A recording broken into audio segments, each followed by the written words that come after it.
Hello students. तो electric field and force के important questions के सेशन में फिर से हम कुछ क्वेश्चंस लेके उपस्थित हैं। पहले क्वेश्चंस पढ़ेंगे और फिर उसके बाद उनका सॉल्यूशंस देखेंगे। तो पहले क्वेश्चंस ध्यान से आप लोग देख लीजिए।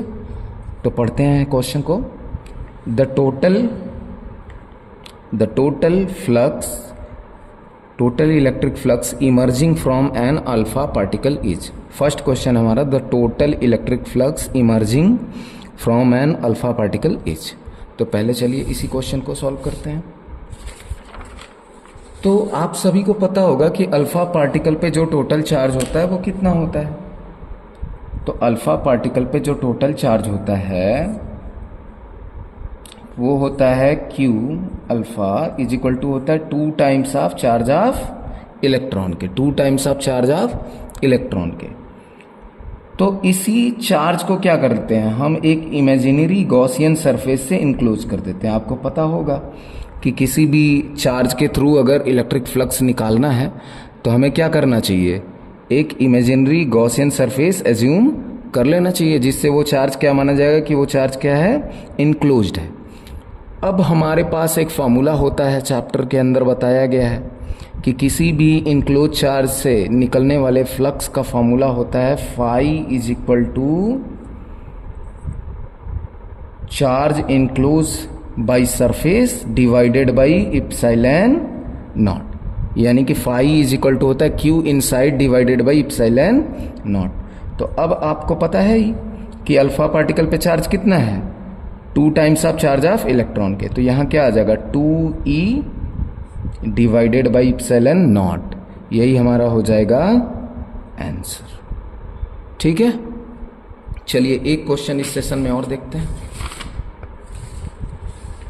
तो सेकंड क्वेश्चन है हमारा, ध्यान से देखिए। A cylinder of radius R and length L is placed in a uniform electric field parallel to the axis of the cylinder. The total flux of the surface of the cylinder is। यानी क्या कह रहा है question कि एक uniform electric field है जिसमें एक सिलेंडर को इस तरीके से रखा गया है कि उसका एक्सिस जो है वो इलेक्ट्रिक फील्ड के क्या हो जाता है, पैरेलल हो जाता है। तो आइए सिचुएशन को क्रिएट करते हैं और उसका सॉल्यूशंस देखते हैं। तो सबसे पहले हम लोग ले लेते हैं सेकंड क्वेश्चन में कि सपोज दैट कि ये हमारा इलेक्ट्रिक फील्ड लाइंस है जो कि क्या है, यूनिफॉर्मली डिस्ट्रीब्यूटेड है। इस तरीके से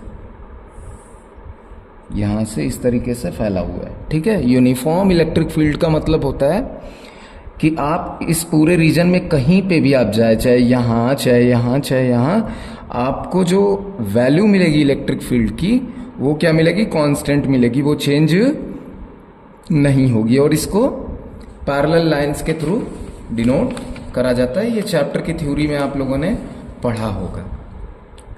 तो अब हम मानते हैं कि इसी इलेक्ट्रिक फील्ड लाइंस के अंदर एक सिलेंडर को इस तरीके से रखा गया है कि उसका एक्सिस क्या हो जाए, इलेक्ट्रिक फील्ड लाइन के पैरेलल हो जाए। तो आप देखिए ये एक्सिस इसका यही है और ये क्या है, इलेक्ट्रिक फील्ड लाइन के पैरेलल है, इधर से इधर, लेफ्ट टू राइट जाते हुए। ठीक है, तो आप बताइए यहां से जो इलेक्ट्रिक फील्ड लाइन जो इनसाइड हो रही है, जो अंदर जा रही है सरफेस के अंदर, क्या वही सेम टू सेम लाइन फिर बाद में आगे जाके बाहर भी निकल जा रही हैं? तो जितना फील्ड लाइंस अंदर गई उतना ही क्या हो जा रही हैं, बाहर चली आ रही हैं। तो आपको पता होगा कि इन साइड जाने वाली फील्ड लाइंस को अगर हम क्या बोल देते हैं, माइनस का φ1 बोलते हैं। इन साइड वाले को निगेटिव फ्लक्स से दिखाते हैं कि अगर electric field line in side entry कर रही हैं तो वहां पे क्या हो जाएगा, माइनस का फ्लक्स दिखाते हैं। और जो इलेक्ट्रिक फील्ड लाइंस आउटसाइड निकलती हैं, बाहर की तरफ जाती हैं, उसको प्लस का φ हम लोग दिखाते हैं। चूंकि नंबर ऑफ फील्ड लाइंस का अमाउंट सेम है, जो इस क्रॉस सेक्शन के थ्रू घुसेंगी वही अंदर जाते हुए इधर बाहर निकलेंगी, कोई अलग से नहीं जाएगा। तो हम मान लेते हैं कि जो इन साइड जा रही है उसकी वजह से जो फ्लक्स आ रहा है वो φ1 आ रहा है, और इन साइड होने के कारण, इन साइड जाने के कारण इसको माइनस का साइन दे रहे हैं। और जो आउटसाइड निकल रही हैं, जो बाहर निकल रही हैं, वो सेम ही लाइन है जो अंदर घुसने के बाद फिर वही बाहर निकल रही है दूसरे वाले ओपनिंग से, वही बाहर निकल रही है। इसका मतलब अगर यहाँ अमाउंट φ1 है तो यहाँ भी φ1 ही होगा, लेकिन ये आउटसाइड निकल रही हैं तो इसलिए इसको क्या बोलेंगे, प्लस बोलेंगे। तो अब अगर टोटल फ्लक्स की बात करी जाए, फाई टोटल की मैं बात करूं तो फाई टोटल क्या होगा, माइनस का φ1 और प्लस का φ1, और नेट क्या निकल के आएगा, 0।